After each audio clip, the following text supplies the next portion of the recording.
역대급 액션과 스타일리시한 연출로 성공적으로 컴백한 킬러들의 쇼핑몰 2. 시청자들의 반응을 살펴보면 잘 들어 디즈니, 다음 시즌은 무조건 한 번에 올려, 잘 들어 디즈니, 지금 당장 시즌3 제작해 등 하나같이 안달이 나버린 상태죠. 특히 시청자들의 도파민을 가장 처음 폭발시켰던 장면은 바로 종진만이 베일의 마스크를 벗어던지며 처음으로 모습을 드러낸 장면이었는데, 이 장면은 CG를 하나도 사용하지 않고 실제로 조한선 배우의 얼굴을 본뜬 페이스 마스크를 사용했다고 합니다. 선글라스를 썼을 땐 누가 진짜 베일인지 모를 정도로 구분이 가질 않았고, 심지어는 감독도 헷갈릴 정도였다고 하는데요. 이처럼 오늘 영상에서는 킬러들의 쇼핑몰 2 NG 장면과 삭제된 장면, 그리고 신박한 애드립까지 재미있는 촬영 비하인드를 싹 다 파헤쳐보도록 하겠습니다.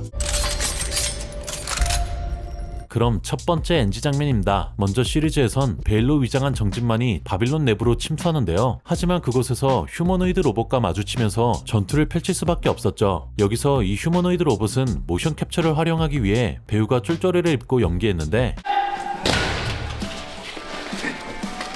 촬영 전 조한선 배우와 합을 맞출 땐 성공적이었지만 실제 촬영에 돌입했을 땐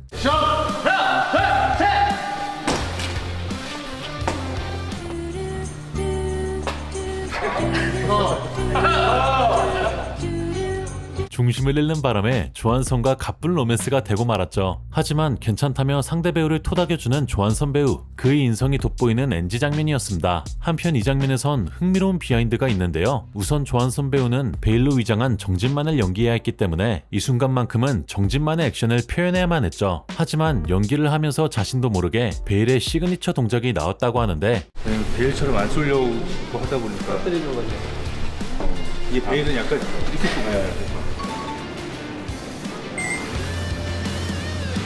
그래서 최대한 베일의 액션을 숨기고 정진만의 호흡을 따라가려고 노력했다고 합니다. 이에 더해 조한선 배우는 맞는 연기를 할 때 사람이 아니라 로봇한테 맞는 느낌까지 표현하려고 해 굉장히 애를 먹었다고 하죠. 자꾸 사람이랑 하는 것 그럴 수도 같은 거. 있겠다. 그러니까 내가 맞았을 때 사람이 때리는 파워와 로봇이 때리는 파워가 틀리잖아요. 그런데 조한선 배우가 고생을 한 씬은 또 있었는데, 바로 이 철제다리 전투씬입니다. 이 씬은 5-6m 정도 되는 다리를 실제 세트로 만들어 촬영했는데요. 여기서 문제는 조한선 배우가 고소공포증이 매우 심하다는 거였죠. 그는 처음 올라갔을 땐 너무 무서워서 액션을 하나도 하지 못하고 그냥 매달려만 있었다고 하는데요. 하지만 계속 연습을 하고 합을 맞추다 보니 힘들고 땀도 엄청나고 하니까 무서운 걸 잊어버리고 결국 고소공포증까지 극복하게 됐다고 하죠. 해내야죠.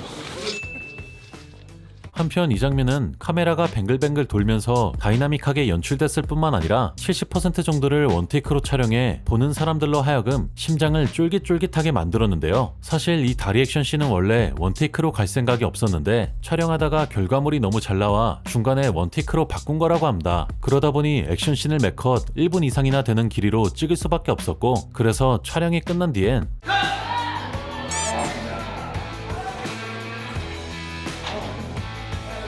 컷사인과 동시에 조한선 배우와 이동욱 배우 모두 기진맥진한 채로 쓰러지고 말았죠. 아니 근데 한선이 형 고생만 하다가 훅 가버렸네. 이어서 두 번째 NG 장면. 먼저 드라마에선 바빌론에게 공격을 받았던 지안이 머드엘프의 새로운 쇼핑몰로 컴백하게 되는데, 그 지하엔 과거 지안의 방과 똑같은 방이 있었죠. 여기서 이동욱 배우는 어색한 기류 속에서 지안의 눈치를 살피는 연기를 해야 했지만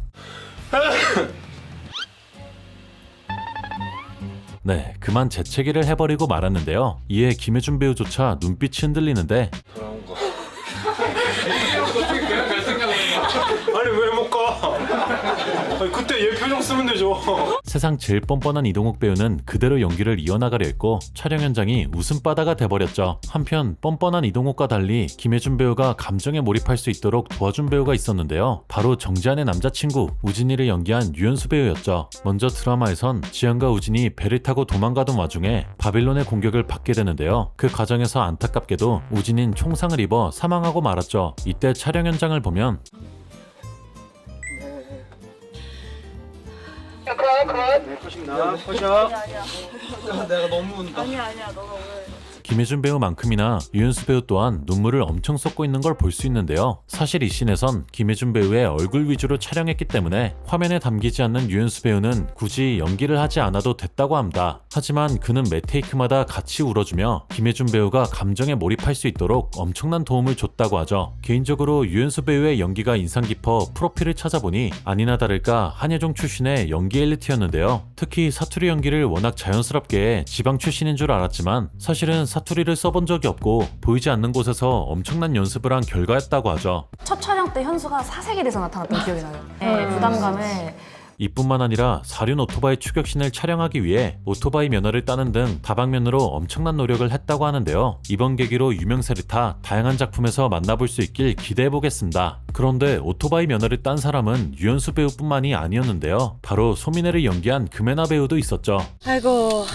저만 알아서 잘하더니만 몰랐던 거야? 그녀는 큐아의 전투씬에서 앞바퀴를 드는 기술인 윌리, 뒷바퀴를 드는 기술인 잭나이프 등 고난이도 기술을 선보여야만 했기 때문에 오토바이 면허증을 딸 수밖에 없었는데요. 모두가 아시겠지만 그녀 또한 엄청난 노력파입니다. 금혜나 배우는 평소 호기심에 연습해왔던 어눌한 한국말을 하는 중국인 연기를 오디션에서 선보였고 이를 이건 감독이 마음에 들어해 소민혜의 구체적인 설정이 정해졌다고 하죠. 하지만 그녀는 막상 오디션에 붙으니 자신이 없었다고 하는데요. 그래서 한국말을 잘하는 중국인 친구를 찾아가 입모양과 혀의 위치를 촬영했다고 합니다. 그리고 이러한 노력이 결실을 맺어 금혜나 배우는 2024년 청룡 시리즈 어워즈에서 여우조연상을 수상하기까지 했죠. 이번 시즌2에선 이건 감독이 금혜나 배우에게 더 강해진 소민혜로 돌아왔으면 좋겠다고 요청했다고 하는데요. 그래서 머리 스타일은 남성적인 쇼컷에 옷은 목까지 오는 자켓을 입어 강력한 카리스마를 내뿜었습니다. 그래서 그런지 촬영 현장을 보면 소민혜 배우가 주먹을 움직이기만 해도 김혜준 배우가 잔뜩 쫄아버리고 말았죠. 한편 킬러들의 쇼핑몰에서 소민혜만큼이나 인기 있는 캐릭터가 있는데 우리 오늘 아무도 지옥 안 간다. 바로 파신입니다. 파신을 연기한 김민 배우는 이국적인 외모 탓에 아예 외국에서 귀화한 배우인 줄 아는 사람이 많지만 그는 동두천시에서 태어나 의정부 공업고등학교를 졸업한 토종 한국인이죠. 김민 배우는 외국인 연기뿐만 아니라 강력한 액션 연기 또한 주목받았는데요. 이렇게 몸을 잘 쓰는 이유는 그가 엄청난 댄스 실력을 갖고 있기 때문입니다. 과거 해외 댄스 파티 저스트 겟다운 홍보 영상에 출연하기도 했는데 특히 아프로비트에 맞춰 흑인 스타일의 그루브를 프리스타일로 풀어내는 모습을 보면 외모뿐만 아니라 운동신경과 리듬감마저 탈한국인임을 알 수 있죠. 아니 근데 이거 그냥 외국인 아니야? 이어서 다음 NG 장면. 먼저 드라마에선 동아시아 지부가 건달들의 세력 싸움에 개입해 이들을 모두 쓸어버리는 씬이 있었는데요. 여기서 EV 경고가 배경음으로 깔리면서 제이가 멋지게 착지하지만 실제 촬영 현장에선 빠른 호흡 때문에 타이밍을 놓쳐 낙오자가 되고 말았죠. 사실 오카다 마사키는 21년차 배우로 나름 베테랑 배우이지만 본격적으로 액션 연기를 하는 건 이번 킬러들의 쇼핑몰2가 처음이라고 하는데요. 그래서인지 액션 연기에 서툰 건가 싶기도 했지만 다른 비하인드를 보면 전혀 아니란 걸 알 수 있습니다. 먼저 드라마에선 해고를 당한 이용환 본부장이 아들과 통화하며 귀가하고 있었는데 이때 헬멧을 쓴 제이가 엘베에 탑승해 이용환 본부장을 암살해버리죠. 그 과정에서 제이와 이용환 본부장의 엄청난 혈투가 펼쳐졌는데요. 그런데 여기서 오카다 마사키 배우는 헬멧 때문에 얼굴이 나오지 않음에도 불구하고 스턴트 없이 자신이 직접 액션 연기를 펼쳤다고 하죠.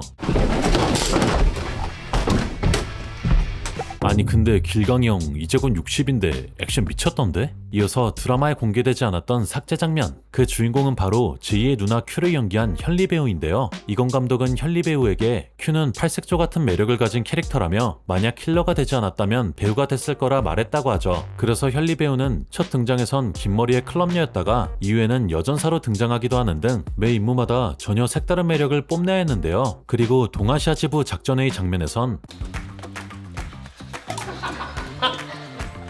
원래 백스텝을 밟으며 클럽 댄스를 추는 장면이 있었죠. 하지만 1차 시도에선 너무 웃겨서 실패해버렸고 그 다음 2차 시도에선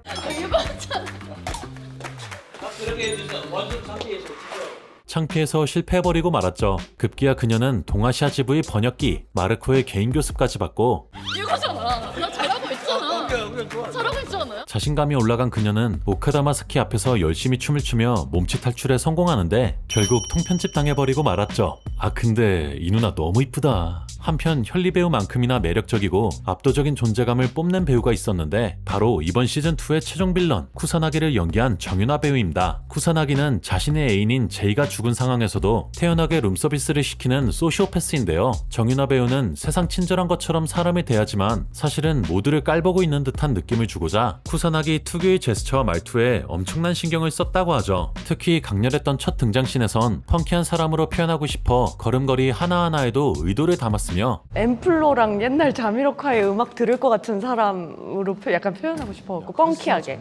영어와 일본어 대사 모두 쿠사나기가 뱉는 듯한 느낌을 살리기 위해 대본 전체를 직접 수정했다고 합니다. 이게 그 아까 말한 그 통일성 때문에 약간 우아한 척하는 사람, 캐릭터성. 일본어는 약간 남자말 이런 걸로 다 바꿨어요. 하지만 그만큼 압박감도 심해 촬영 내내 스트레스를 엄청 받았다고 하는데 얘 맨날 울어요.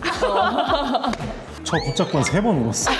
개인적으로 이번 작품에서 가장 인상 깊었던 배우인지라 청룡 시리즈 어워즈에서 여우조연상을 기대해봐도 좋을 것 같죠. 그런데 출연진 중에서 정윤아 배우와 매우 각별한 인연이 있는 배우가 있다고 하는데요. 네, 바로 은퇴한 레드코드 안성범을 연기한 김재철 배우입니다. 나 안성범이요. 김재철 배우의 대표 작품은 파묘로 할아버지의 간을 파묘해달라고 부탁한 의뢰인 박지영을 맡았었는데요. 여우가 밤에 허리를 끊었다고.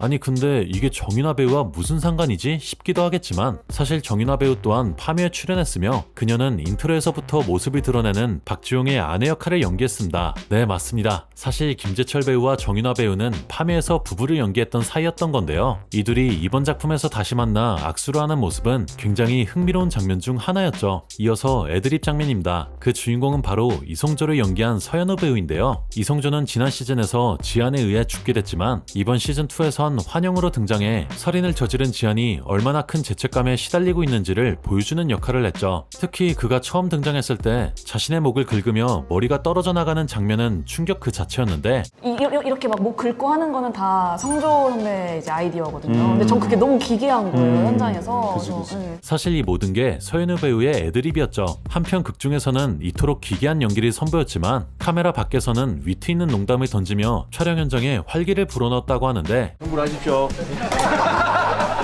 성불들 하시고 성불하십시오.